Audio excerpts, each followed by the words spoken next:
Hi, I'm John Green, and this is Crash Course European History. So there are many candidates for most important year in European history: 1492, when permanent links between Afro-Eurasia and the Americas first formed; 1688, when the Glorious Revolution gave Europe an example of constitutional governments; 1789, when the French Revolution directly challenged monarchy; 1992, when the European Union was founded. But you can sure make a case for 1848, when revolutions swept across Europe in the wake of the upheavals and protests we saw in the last episode. People in cities were suffering from economic dislocation, many having come from farms where new machinery had made their labor unnecessary, and urban artisans were also under threat because industrialization was automating some of their jobs. Systems of government that had functioned effectively for agrarian subsistence economies were proving ineffective for this brave new world. In short, automation was changing work, and governments weren't functioning particularly well. The more things change.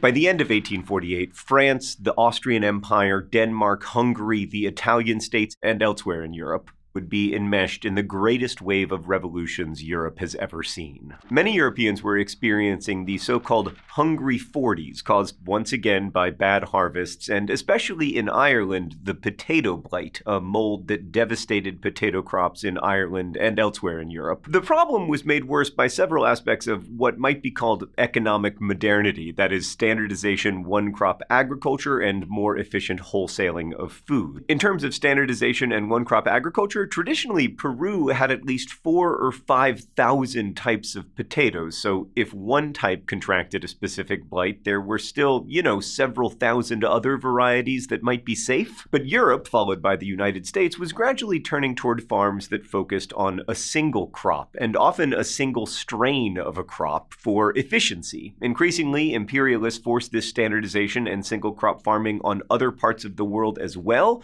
raising the chances for disaster. Because of the single strain of potato, blight devastated entire crops. And this resulted in death from starvation and diseases that invaded the weakened bodies of at least 1 million Irish farmers and their families. Another 1 million or more emigrated, some to England and others to the United States and Canada, where in both cases, by the way, there were no laws creating a distinction between legal and illegal immigration. People simply moved in. And as scarcity deepened in 1846 and 1847, Britain's liberal Whig government stuck to its belief in laissez-faire, meaning that the government should let events play themselves out, and therefore offered the Irish no help at all. The system of usually English landlords requiring payment from Irish peasants to work farmland also worsened the crisis. Like throughout the Irish famine, huge amounts of food were exported from Ireland to England. Even today, the population of Ireland has not recovered from the famine. Some 8 million people lived on the island in 1840.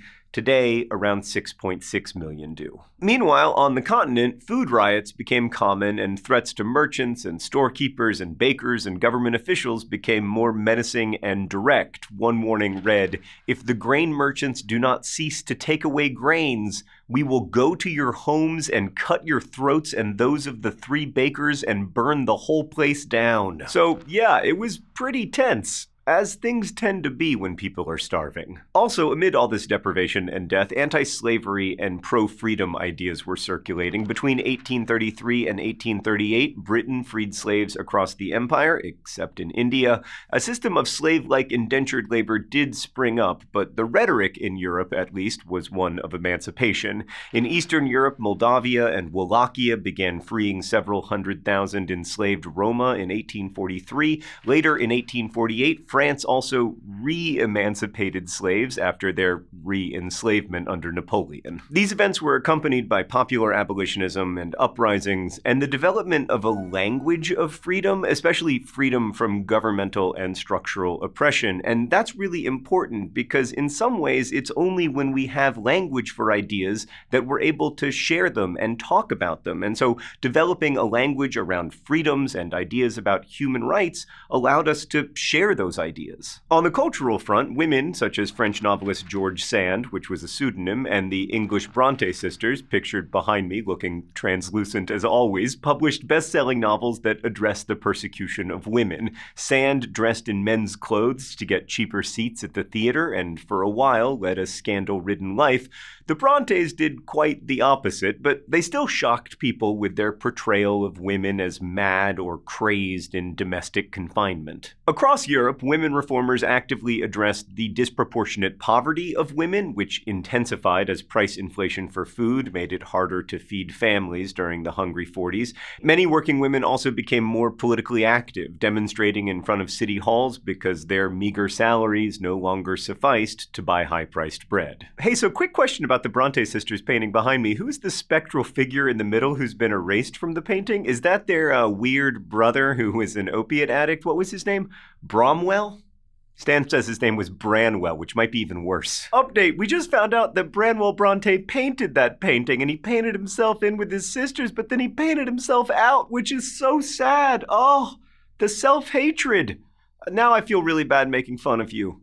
Person who's been dead for 150 years. Okay, let's move on. So when we last visited Italy, there was no such thing as Italy. Its territory was parceled out among the Spanish Bourbons to the south, the Austrian Habsburgs to the north, and the papacy in the center among several other stakeholders. But when audiences at the operas of composer Giuseppe Verdi heard his rousing choruses celebrating freedom and triumph over adversity, they rose to their feet cheering and made Verdi a symbol of a unified Italy free from foreign domination. And in the fall of 1847, women in Messina, Sicily did more than cheer. They tore down royal insignia, and in January 1848, they took to the streets, beginning a brief revolution that took place in many parts of the peninsula. These women supported Giuseppe Mazzini, who wanted national unification and a republican form of government. Others favored a government headed by the Pope, and still others wanted a monarchy. In the end, this disunity allowed for the revolutions to be defeated, as Austrians, French, and other military forces were sent in to stop it. In fact, disunity of revolutions leading to failure will become something of a theme. Let's go to the thought bubble.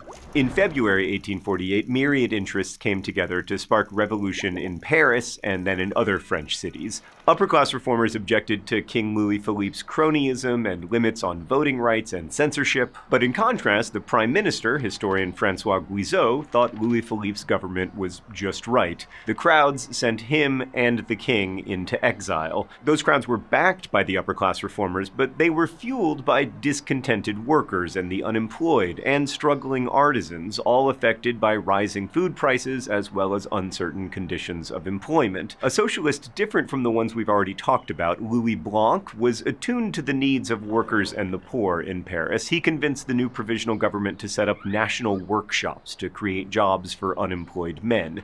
Women successfully demanded that workshops be established for them too, and unsuccessfully nominated George Sand, male by virtue of virility, female by divine intuition, as a representative to the National Assembly. As spring progressed, a new National Assembly, composed of less than 10% workers, shut down the workshops and formed a new national police force composed of men from the countryside who had little patience for city people and their city problems. In June, tens of thousands of workers rose up and fought the national police for several days until the bodies were piled high and the workers defeated. Now a republic, France had elections based on universal male suffrage, which the nephew of Napoleon, Louis Napoleon Bonaparte, won handily due to the support of peasants in the countryside, lest you think the urban-rural divide is anything new. Thanks, Thought Bubble. So just as these revolutions started and Louis Blanc changed the definition of socialism, a new socialist duo, German lawyer and journalist Karl Marx and Manchester textile mill owner Friedrich Engels, issued the Communist Manifesto. Its famous opening, "A specter is haunting Europe, the specter of communism," used the word communism instead of socialism, based on the idea that society would soon revert to a traditional community of like-minded people. Marx and Engels believed that class struggle was going to erupt and wash away upper-class oppression, and that the proletariat would seize the means of production. That is, factories and land and everything else would be shared by everyone rather than owned by the few. And for the moment, that was pretty much it for Marxist socialism, but over the next half-century, it would of course take a firmer theoretical shape and then infuse workers' programs for change across the globe and become tremendously influential. And while initially few people paid attention to the Marxist ideas of class struggle, some kind of struggle was certainly happening. The revolutions erupting across Central and Eastern Europe featured, depending on who you were, calls for the creation of constitutionally directed government structures, an end to serf-like oppression and censorship, restoration of aristocratic privileges, and yes, even democracy. In short, people wanted more power and also greater rights and protections for those rights. And of course, then as now, ideas were not limited by borders. Like news of the revolution in France sent Berlin's activists into the streets, pushing for an array of changes, but mostly for the unification of the German states. King Frederick William IV, who was forced to witness the carnage on Berlin's streets, summoned a congress to meet at Frankfurt to plan for reform and unification. The meeting was dominated by the princes of several dozen individual states, and it progressed very slowly as the princes debated whether to include Austria in their unification project, until the Prussian king, on being offered the crown of a constitutional monarchy, refused to accept, quote, a crown from the gutter. So instead, he would get no crown at all, and the German states would remain disunited. Did the center of the world just open? Is there a gutter crown in there? I don't know if this gutter crown is for children or I just have an exceptionally large head, but regardless, if there is one lesson from 19th century Europe, it's that royals should take a gutter crown and be grateful for it. You know what's fun? Being the Queen of England or of the Netherlands. You know what's not fun? Being the King of Germany. Because there is no king. Okay, let's turn our attention to Poland. So already in 1846, Polish nationalists from the upper classes in the Galician city of Krakow hoped to lead a revolt against Austrian rule. But peasants in the region refused to join them because Austrian rule was the peasants' only hope for gaining freedom from the payments and service that they owed to aristocratic landowners. What's that? Stan says I have to take off the gutter crown. So we like to think of revolutions as being neatly for freedoms or against them, but here we have an example of it being much more complicated. Because like if you're in the upper classes in Poland or a working person in a city, freedom might look like freedom from Austrian oppression. But if you're a peasant, freedom looks like freedom from feudalism. So during that revolution, peasants rose up and slaughtered several thousand from the land-holding Polish nobility. You can certainly see how Marx came to believe that class struggle was inevitable. The same fragmentation appeared in March 1848 when an uprising broke out in cities across the Austrian Empire. Remember Prince Metternich, architect of conservative reforms in Central Europe? By 1848, he was so unpopular that disliking him managed to unite the disparate interests of various classes and ethnic identities in the empire. Middle-class reformers wanted constitutional rule, aristocrats wanted more power than they had with Metternich's imperial bureaucracy running things, workers wanted both political and economic reforms, and peasants, of course, wanted an end to the last oppressive vestiges of feudalism. And in the face of this ultimately temporary unity, Metternich fled the country in disguise. Later, Emperor Ferdinand stepped down in favor of his nephew, Francis Joseph, whose nephew Francis, or Franz Ferdinand, would go on to become a rather famous assassination victim. Good God, was there a rich person in Central Europe not named Frederick or Francis or William or Louis or William Louis or Frederick William or Francis Frederick William Louis? At any rate, with the common enemy of Metternich gone, the common purpose soon disappeared as well. Peasants across the empire were, as they had been in 1846, not terribly interested in the push for noble and middle-class rights. They retreated from the fight once the imperial government abolished all traditional dues and obligations to the nobility. And as for the liberals and aristocrats in Austria and across most of Europe, they weren't thrilled with the idea of giving workers the right to vote. They believed that workers did not have a big picture perspective and instead were concerned with food and shelter and taxes. As one privileged Austrian deputy put it, we should prevent only those individuals from voting who live from a daily wage or who enjoy contributions from a charitable institution. In short, those who were not independent. And many singled out Jewish people as being especially unworthy of rights. And just as the revolutions of 1848 paved the way for both reforms and conflicts in the 20th century, this exclusion of Jewish people from political participation and legal protection of rights was a harbinger of things to come. Much of that anti-Semitism was focused in Eastern and Central Europe, but really it was everywhere. Ultimately, in Austria, as elsewhere, once the rebels were disunited, they were easier to defeat, and they were crushed in Vienna, Prague, and other cities.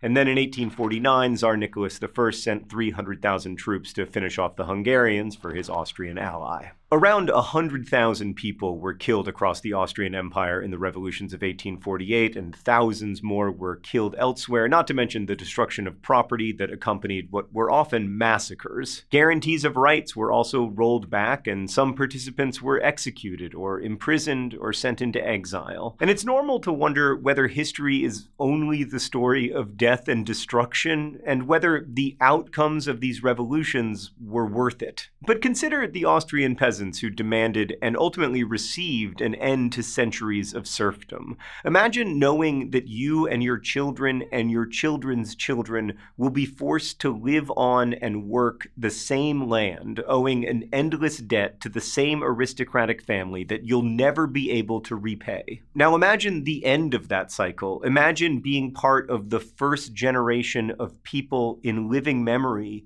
who could leave. Was the revolution worth it? Perhaps for those families, it was. Thanks for watching.